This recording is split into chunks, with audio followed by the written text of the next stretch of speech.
संदीप ठाकुर, जैसे आपने भी कहा थोड़ी देर पहले अपने शुरुआती संबोधन में कि मेन स्ट्रीम मीडिया उन मुद्दों को नहीं छूती जिनको छूना चाहिए, दिखाना चाहिए, जरूरी है। चाहे अगर जो बयान ये रामदेव ने दिया है, ये बयान किसी पॉलिटिकल पार्टी से आता तो क्या ये एक ही डिबेट में या एक ही प्रोग्राम में समाप्त हो जाता? पहली बात। हमें ये भी जानकारी मिली कि 7 से 8 इस चैनल पे कार्यक्रम था और 8 से 9 किसी और बड़े चैनल पे कार्यक्रम था और वहां पे रामदेव जी पहुंचे नहीं, क्योंकि शायद जिस तरह से वो चाह रहे थे अपने शो को ड्राइव करना, उन्हें लगा ये चलेगा नहीं। दूसरी बात। तीसरी बात, ये जब हम मुद्दों की बात करते हैं, हम लगातार देख रहे हैं देश का एक बड़ा अखबार हिंदी का दैनिक भास्कर, मध्य प्रदेश में भी वो मौतों की खबरें, जो मौतों के आंकड़े हैं, उनका वो पर्दाफाश कर रहा है कि सरकार जो आंकड़े बता रही है और सही आंकड़े क्या हैं, वो आंकड़े दे रहे हैं।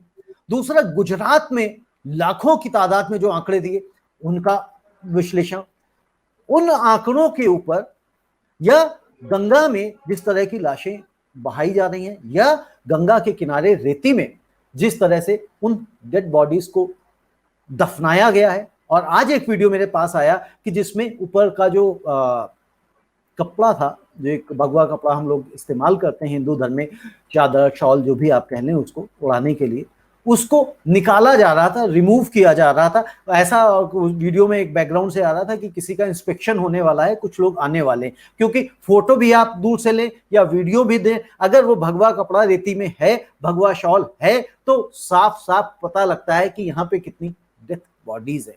तो इनके ऊपर क्या मेन स्ट्रीम मीडिया बात क्यों नहीं, क्या उसको समस्या है, क्या उसको तकलीफ है? देखिए, मेन स्ट्रीम मीडिया ने तो रविंद्र जी मुद्दों पे बात करना और मुद्दे को उठाना तो बरसों से छोड़ रखा है। अगर जबकि संदीप ठाकुर जी, एक राजनीतिक पार्टी का आदमी कुत्ते को बिस्किट खिलाता है तो उसके ऊपर 3 दिन डिबेट हो जाती है, 4-4 घंटे लगातार शो, 5 बजे से लेकर रात के 10 बजे तक डिबेट होती है, 4-4 दिन हो जाती है। तो देखिए, आप मेरी बात की पुष्टि कर रहे हैं, ये कह के कि भाई कुत्ते को बिस्किट खिलाते हैं तो 4 दिन डिबेट होती है। लेकिन जो हमारे स्वास्थ्य का इंफ्रास्ट्रक्चर है, जो हमारे एजुकेशन का इंफ्रास्ट्रक्चर है, जो हमारी सिविक एम्यूनिटीज जो कोलैप्स कर गई हैं हर जगह, उस पर कोई डिस्कशन नहीं है, कोई मुद्दा नहीं है, कुछ नहीं है। रोजी रोजगार, व्यापार बाजार सब खत्म है, उस पर कोई डिस्कशन नहीं है।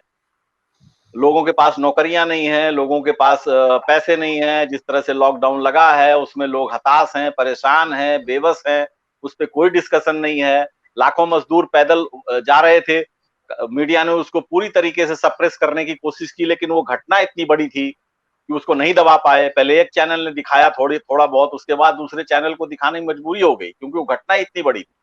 मेरे कहने का मतलब ये है कि मुद्दों पे बात करना मीडिया ने बरसों से छोड़ दिया है, और यही वजह है कि देश में जो हमारी व्यवस्थाएं हैं, जो आज लोग हॉस्पिटल टू हॉस्पिटल भटक रहे हैं ना अपने परिजनों को लेकर, उसकी मेन वजह यही है कि मीडिया जो है उसने मुद्दे को हाईलाइट्स करना छोड़ दिया है।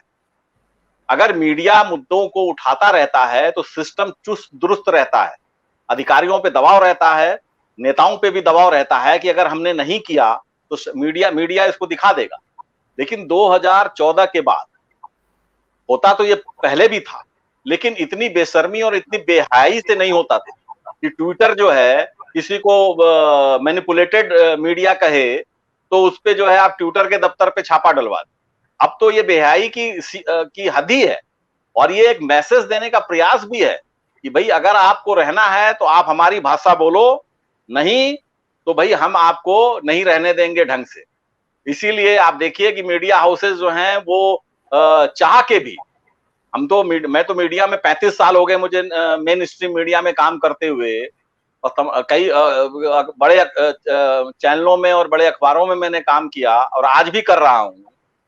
हम जो चाहते हैं वो आप लिख नहीं सकते ढंग से, क्योंकि एजेंडा सेट है, भाई हमको इसको हीरो बनाना है, उसको जीरो बनाना है। और पब्लिक के पास जानते हैं इसमें सबसे बड़ा नुकसान जो है जनता का है, और उसके साथ साथ सिस्टम का है और देश का है। कि पब्लिक के पास उसकी आवाज को उठाने वाला अगर कोई नहीं होगा तो वो कहां जाएगी। वैसे भी पब्लिक जो है मीडिया में या पुलिस में तभी जाती है जब उसको कोई परेशानी होती है और उसकी आवाज कोई सुनने वाला नहीं होता है। लेकिन आज उसकी आवाज को एक प्लेटफॉर्म था, मीडिया उठाता था, लेकिन आज मीडिया ने भी उठाना बंद कर दिया। आज आपको यही अभी भी हमारे एक वक्ता ने बहुत अच्छा कहा कि भाई ध्यान भटकाने के लिए गाय, गोबर, गोमूत्र, लव जिहाद, हिंदू, मुस्लिम, भारत, पाकिस्तान, इसके अलावा क्या है चैनलों के पास। इनको ये पता है कि भाई जो कल होके एक दिन क्या इन्होंने महीनों दिखाया इसने रजत शर्मा इंडिया टीवी ने कि कैसे जो है वो अमेरिका पे हमला करने वाला है किम जोंग और उसके पास कैसे परमाणु बम है और उसका बटन कहाँ रखा है वगैरह वगैरह। तो ये जो पूरी कथा कहानी गढ़ के स्टूडियो में ये जो दिखाते हैं ये सिर्फ मुद्दों से ध्यान भटकाने की बात है। और मुद्दों से ध्यान भटकाने का मतलब जो है वो सत्ता को सूट करता है। सत्ता चाहती है कि गलत चीजें ना, जो कमजोरियां हैं वो ना दिखाई जाए। कौन चाहता है कि मेरी कमजोरी हाईलाइट। ये काम मीडिया पहले करता था लेकिन अब मीडिया ने छोड़ दिया है और इसका जो नतीजा है, इसका जो परिणाम है वो देश को, समाज को, जनता को, सबको भुगतना पड़ रहा है और पड़ेगा आगे अगर मीडिया निष्पक्ष नहीं हुआ तो। अगर मीडिया निष्पक्ष नहीं हुआ तो सभी को ये भुगतना पड़ेगा। और बिल्कुल आपने सही बात कही कि पहले लोगों में डर होता था, सरकार में, सिस्टम में, सब में डर होता था कि यदि हम कुछ गलत करेंगे तो कहीं ये बात मीडिया तक ना पहुंच जाए। लेकिन अब शायद वो डर खत्म हो गया है। ऐसा लगता है कि मीडिया अब साथ में ही बैठा हुआ है।